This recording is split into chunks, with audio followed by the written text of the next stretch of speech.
often seemed Jayne Mansfield had been born into Hollywood hype. The busty blonde bombshell of the 50s and 60s never shied away from publicity. It was a sad irony that when Mansfield died in a 1967 car crash at the age of 34, she was on her way to do an interview at a TV station. How odd, then, after a life documented in film and photos, that today, more than 2 decades after her death, there could be photos of Jayne Mansfield the world has never seen. But there are, taken by this man, William Mailer. I was merely a person with a camera, I guess, that she took a liking to at the time, and I just kept shooting, and she kept looking into the lens. She took me in there where the bed scene was and everything, and at that time she says, "How is this?" And she sort of leaned back, and the towel kind of slipped down a little bit, and she said, "Shoot."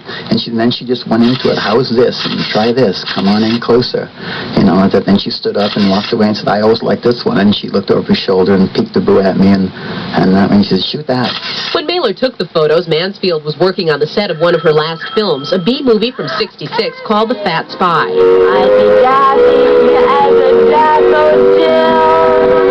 Mansfield was 6 months pregnant during the film and photo shoot. Two gentlemen who today have more than a passing interest in Mailer's photos are Matt Cimber, Mansfield's third husband, who was married to her when they were taken, and their son Tony, who Jayne was carrying when they were taken.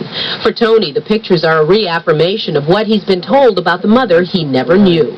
People tell me about her. They always have a smile on their face, telling me how brilliant and beautiful she was, and so there's only good memories of her, you know.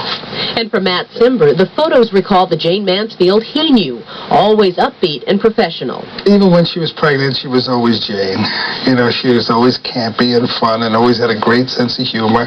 And no matter how tough or how hard it got, she always knew her lines and had a smile. But why is it these photos have never been seen? According to Mailer, after Mansfield obligingly posed for him, she asked a favor. She said, "These are your pictures. Hold them for 25 years.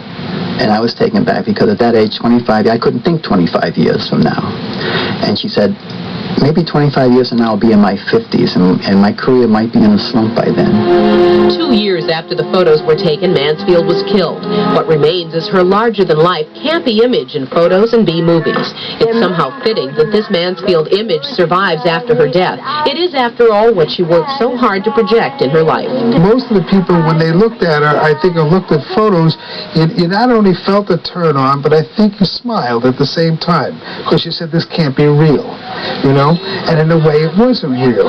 It was a dream.